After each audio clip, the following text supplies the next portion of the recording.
Meu amigo, minha amiga, seja novamente muito bem-vindo, bem-vinda ao nosso canal Humanizando. Hoje, no episódio 23, como de costume, dividimos o programa em duas partes. Na primeira parte falaremos sobre 3 matérias envolvendo o mundo do RH na última semana e no segundo bloco falaremos sobre um tema relevantíssimo, o turnover, as demissões. Você sabia que o custo de um desligamento pode custar até 2 vezes um ano de salário do seu colaborador? Confira essas e outras informações no vídeo de hoje. Não perca! E a primeira matéria de hoje está disponível no site da Folha de São Paulo e diz: ações por burnout na Justiça do Trabalho crescem 14,5% em 2025. Essa matéria foi escrita por Cristiane Gersina e foi disponibilizada no site da própria Folha de São Paulo no dia 23 de maio de 2025. Essa matéria traz um dado alarmante. Ela indica que o crescimento das ações que envolvem o burnout, que envolvem os afastamentos de saúde vinculados ao burnout, cresceram mais de 14% nos últimos 12 meses. E o pedido total dessas ações já alcança 3,75 bilhões de reais, uma média aproximada de 370 mil reais por processo. E o processo judicial, ele traz problemas tanto para o empregado quanto para o empregador. Do lado do empregado, isso representa um desgaste na relação de trabalho e que ele teve que recorrer a uma medida judicial para, às vezes, resolver um problema que poderia ter sido resolvido de forma administrativa. E pelo lado do empregador, também é um problema, porque isso gera custos envolvendo defesas, escritórios de advocacia e até mesmo a própria condenação. Mas a gente tem que puxar um pouquinho essa matéria para a origem do problema, que é o próprio burnout. E a matéria indica que o burnout envolve um esgotamento profissional crônico e foi reconhecido como uma doença ocupacional pela Organização Mundial da Saúde no ano de 2022. Enquadrou-se no Código Internacional de Doenças, o CID, com o número 11. E o Brasil aderiu à nova regulamentação e trazendo impactos tanto trabalhistas quanto previdenciários. A matéria indica que a elevação do burnout é uma consequência da pandemia da Covid-19, porque o trabalho híbrido, o home office, lembra que a gente já comentou sobre trabalho híbrido. O confinamento causado pela pandemia acabou quebrando os limites entre a vida pessoal e a vida profissional. E a matéria comenta que é como se as pessoas dormissem no próprio trabalho, ou seja, não ocorria mais e não ocorre mais em muitos casos a própria desconexão. E esse fenômeno, que teoricamente seria temporário durante a época de confinamento, ele se perpetuou nos anos seguintes e acabou gerando um crescimento de 22 vezes a quantidade de ações envolvendo esse afastamento, essa doença ocupacional nos últimos 10 anos. E essa análise comentada na matéria foi feita pela advogada Letícia Ribeiro, líder da área trabalhista do escritório Trent Rossi Watanabe. E dentre outras questões, ela traz um alerta para os empregadores, indicando que a própria defesa na Justiça do Trabalho, ela acaba sendo complicada se a empresa não praticar ações que visem garantir a boa saúde ocupacional dos seus empregados. Ou seja, ela ainda adiciona que a própria alteração na norma regulamentadora número 1 do Ministério do Trabalho, ela impôs um risco psicossocial como doença ocupacional a ser mitigada pelas empresas. Então a doutora Letícia comenta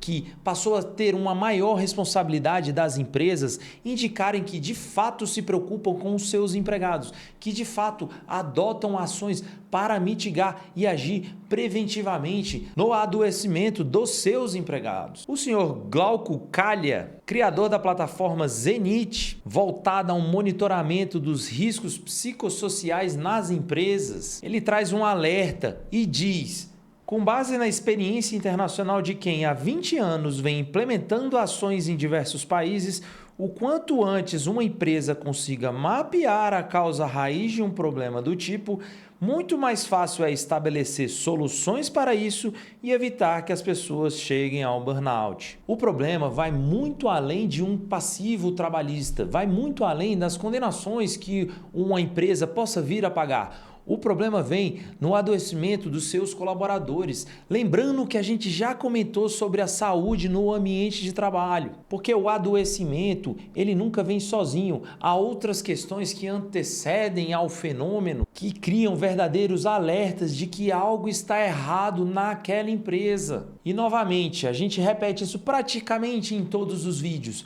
A empresa, ela é corresponsável pela integridade, pela saúde dos seus colaboradores. E essa questão vai muito além dos riscos, vai muito além do passivo, como eu disse há pouco. Essa questão envolve a própria função social que a empresa tem, que é gerar emprego, renda e garantir uma boa qualidade de vida para os seus colaboradores. E aqui eu trago um alerta às empresas. Se vocês ainda não têm bons indicadores, não fazem pesquisas de clima, não escutam os seus colaboradores com certa frequência, não aplicam medidas efetivas para garantir a perenidade da saúde dos seus colaboradores. Cada vez mais as normas, o mercado, a própria sociedade, as regras de compliance, o próprio ESG, ele vai cobrar essa responsabilização das empresas. Ou seja, não existe mais uma opção de você maltratar o seu colaborador. Essa ideia de comando e controle, essa ideia taylorista do século passado, ela está gerando, como a própria matéria disse, um excesso de adoecimentos. Adoecimentos esses que afastam a mão de obra, reduzem a produtividade e os próprios resultados das empresas. E a segunda matéria de hoje está disponível no site da revista Valor Econômico e diz: brasileiro tropicaliza a gestão americana nas empresas.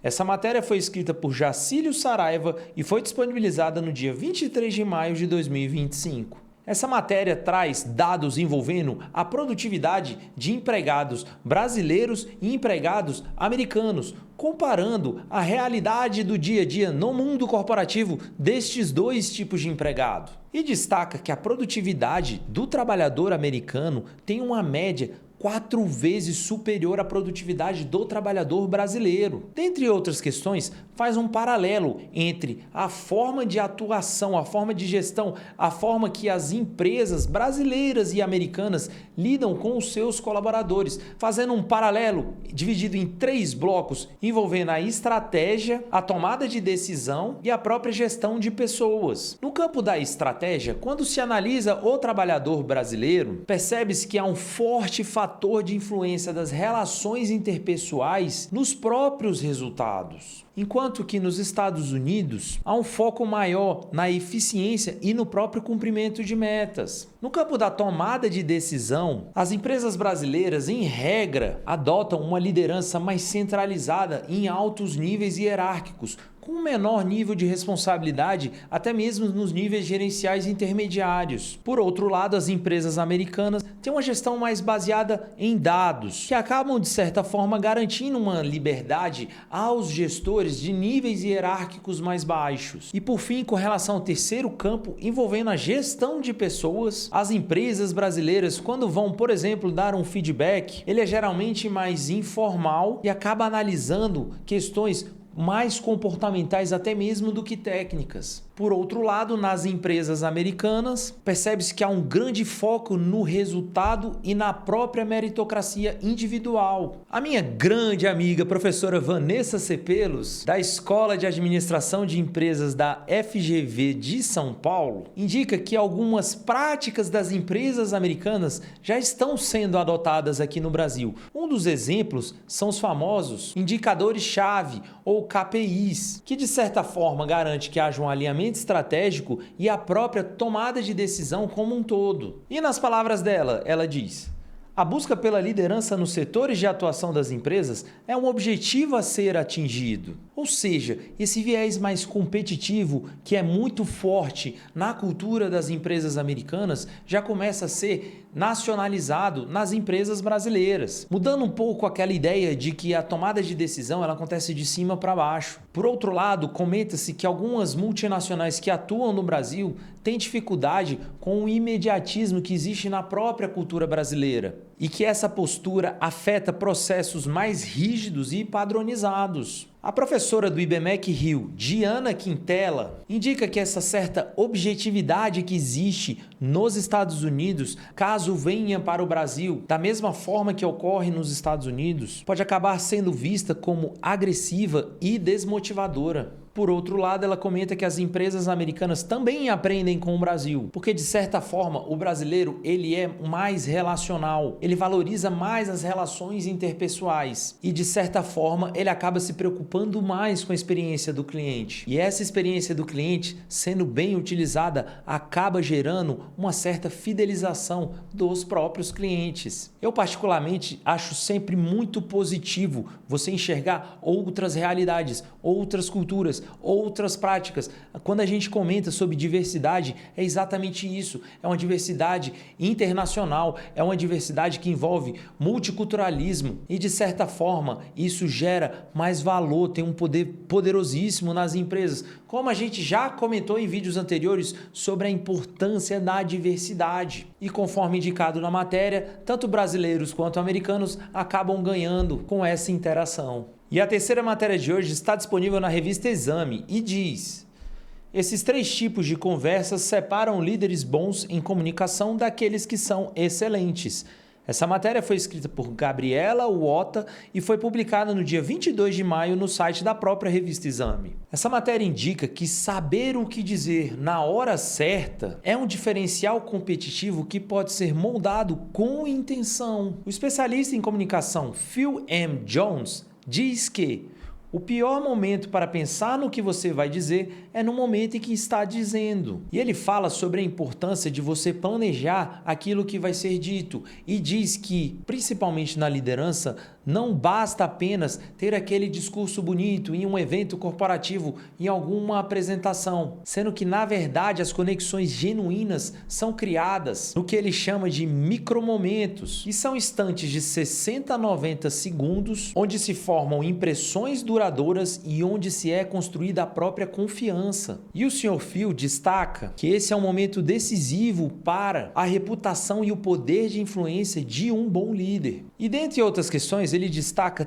3 momentos que moldam grandes líderes. O primeiro momento envolve conversas pessoais, aquela conversa verdadeira, sincera, genuína, em que o líder se preocupa com o seu colaborador. Às vezes, conversas que envolvem até mesmo questões pessoais. Elas são muito importantes, porque como a gente disse na matéria anterior, deve haver uma preocupação real com o colaborador, com a sua saúde, com o seu bem-estar. A segunda conversa envolve conversas de liderança, que são aquelas que tratam de feedbacks e alinhamento de visão. Ou seja, é aquele momento em que o líder pega a comunicação, as ideias, as intenções da empresa como um todo e traduz para a sua equipe. E a terceira conversa que molda um grande líder é a conversa comercial, que geralmente trata de questões mais operacionais, vendas, negociações, processos e até mesmo parcerias estratégicas. E a matéria indica que você deve ter, como líder, uma postura diferente para cada um desses 3 tipos de conversa e que deve haver um planejamento prévio. Se você puder ensaiar a sua postura, o perfil,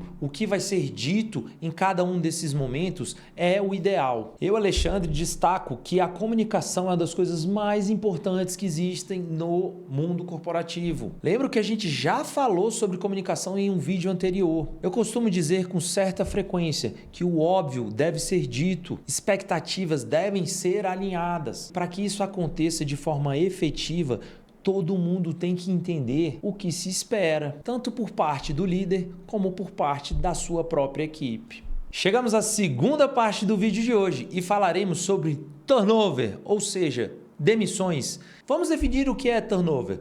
Turnover nada mais é do que o desligamento de algum colaborador, algum empregado de alguma empresa. E esse turnover pode acontecer de 2 formas. Existe a forma voluntária e a forma involuntária. O turnover voluntário é quando o próprio colaborador, o próprio empregado, pede a rescisão do seu contrato de trabalho. Já o turnover involuntário, geralmente, ele é feito de forma unilateral e é o próprio empregador que pede o desligamento. A consultoria Gallup, a Deloitte e a própria GPTW destaca as principais causas que envolvem o turnover. A primeira delas é a liderança tóxica. De fato, a liderança é a maior motivadora dos pedidos de turnover nas empresas. E como a gente sempre fala aqui no canal, deve existir uma preocupação real da liderança com seus subordinados. Deve existir uma preocupação real com relação ao bem-estar dos colaboradores, da empresa como um todo. Essa vontade deve permear a própria cultura organizacional. Outro motivo envolve a falta de desenvolvimento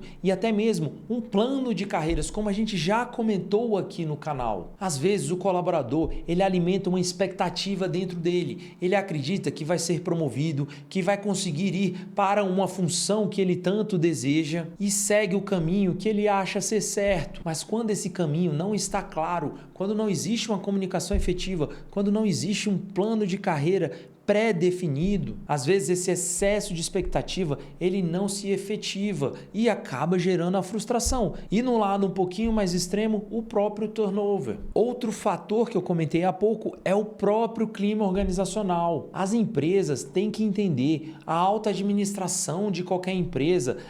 Todos os níveis gerenciais da empresa devem entender o que está acontecendo, devem entender qual é a percepção que os colaboradores têm do seu ambiente de trabalho, se eles gostam de trabalhar ali, se eles estão satisfeitos, se suas expectativas estão sendo atendidas, se existe uma preocupação real com a sua condição e sua saúde ocupacional. Empresas mais sólidas, empresas mais estratégicas pegam o indicador turnover e colocam como uma das principais diretrizes da própria empresa, que é o que a gente fala em todos os vídeos do canal. Quando o colaborador está satisfeito, ele enxerga um propósito naquilo que ele faz, ele tem um maior engajamento, ele tem uma maior assiduidade, ele não pratica o turnover e, consequentemente, ele permanece de forma sustentável, sendo uma grande força produtiva na empresa e alavanca os próprios resultados. Mas, Alexandre, e quanto custa eu perder um empregado na minha empresa? Podemos falar de custos diretos e custos indiretos. Os custos diretos envolvem o próprio recrutamento, que também envolve o treinamento e desenvolvimento do novo colaborador, porque quando você perde um colaborador, você tem que contratar outro colaborador para suprir a demanda do colaborador que saiu.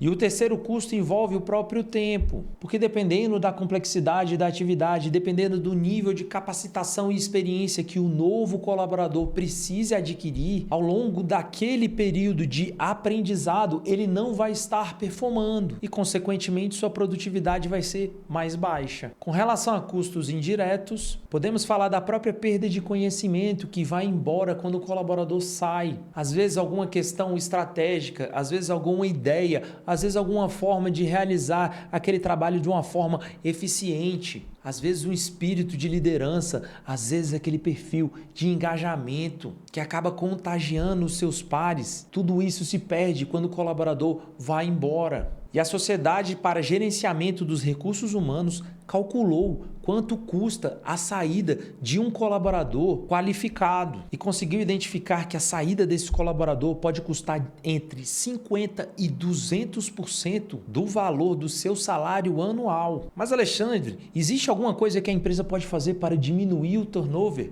Claro que tem. Trago aqui 4 estratégias para reduzir o nível de turnover na empresa. A primeira estratégia envolve um bom processo de recrutamento e seleção. A gente já comentou no primeiro vídeo do canal sobre o fit cultural. Quando um colaborador entra em uma empresa, ele tem que saber como a empresa pensa, como ela faz as suas coisas, como ela se posiciona no mercado, como ela trata os colaboradores. Deve haver transparência no processo de recrutamento e seleção. Caso contrário, o colaborador entra em uma empresa com uma imagem na sua cabeça, uma visão de que a empresa é de um jeito, e quando vai desempenhar sua função, vai efetivamente trabalhar na empresa, acaba se decepcionando porque vê que aquela imagem que foi construída na sua mente, ela não condizia com a realidade. O segundo ponto envolve aplicar um plano de carreiras na empresa, porque conforme o primeiro ponto do fit cultural, o empregado ele tem que saber qual é a regra do jogo, qual o caminho a ser percorrido, se ele consegue ser promovido, se não consegue, quais são os critérios para que ele alcance alguma posição, alguma função, porque o principal motivo de um plano de carreira bem feito, bem estruturado, é exatamente comunicar como a empresa vai ajudar o empregado a desenvolver a sua própria carreira. Terceira dica envolvendo a diminuição do turnover envolve treinamento da liderança, porque geralmente a liderança é o principal motivo que envolve o turnover, como eu disse há pouco. Comunicação não violenta, como fazer avaliações de desempenho, como distribuir metas, como fazer reuniões efetivas, como ter uma comunicação clara com as equipes. Tudo isso é fundamental para que haja efetivamente um desenvolvimento da liderança e que ela cuide do bem-estar e garanta a perenidade da mão de obra. E a quarta estratégia que trago é exatamente um feedback efetivo. O feedback, como a gente já comentou em vídeos anteriores, ele envolve uma comunicação clara, direta, rápida e efetiva. Às vezes, pequenos problemas, pequenos ruídos que poderiam ter sido resolvidos enquanto eram pequenos, eles vão ficando em segundo plano e o que é pequeno vai se alimentando, vai se acumulando com outros problemas. O problema que era pequeno acaba ficando um problema grande. E quando a empresa, quando os gestores, quando a liderança percebe aquela insatisfação do colaborador, às vezes já é tarde demais. A consultoria Gallup trouxe em outra pesquisa um dado envolvendo trabalhadores engajados. E esses trabalhadores conseguem ter um nível de turnover até 40% menor quando comparado a trabalhadores desengajados. E as estratégias que eu comentei há pouco, elas são muito efetivas, muito eficazes para conseguir reduzir o nível de turnover nas empresas. E a área de recursos humanos da empresa deve estar à frente dessas estratégias. E o indicador turnover deve ser acompanhado, controlado e monitorado pela alta gestão da empresa, porque, como eu disse há pouco, gera enormes problemas na empresa e até mesmo dispêndio de recursos. Eu, Alexandre, enxergo o turnover como um dos maiores problemas que existe em uma empresa, porque bons relacionamentos são construídos ao longo do tempo. E às vezes você tem um bom empregado na empresa com 2 anos, 3 anos, 4 anos, 5 anos, 10 anos de empresa, que sempre se dedicou, sempre se engajou, por vezes até em um nível extremo que gera um adoecimento. E o turnover, ele é o final de um problema que vem acontecendo desde a origem. E deve existir um esforço da empresa como um todo para identificar a origem, como foi dito há pouco. É isso. Chegamos ao final de mais um vídeo e eu gostaria de agradecer imensamente a sua atenção. Se tiver ficado alguma dúvida, escreve nos comentários aqui que eu mesmo te respondo. Se você tem algum conhecido que está doido para pedir demissão ou uma empresa que não aguenta mais um colaborador e não sabe o que fazer, manda esse vídeo para eles que vai ajudar a esclarecer bastante o que pode de fato estar acontecendo com eles. Não se esquece de se inscrever no canal para não perder os próximos vídeos e ajudar no engajamento. E se tiver gostado, dá aquele like. É isso, agradeço e até o próximo vídeo.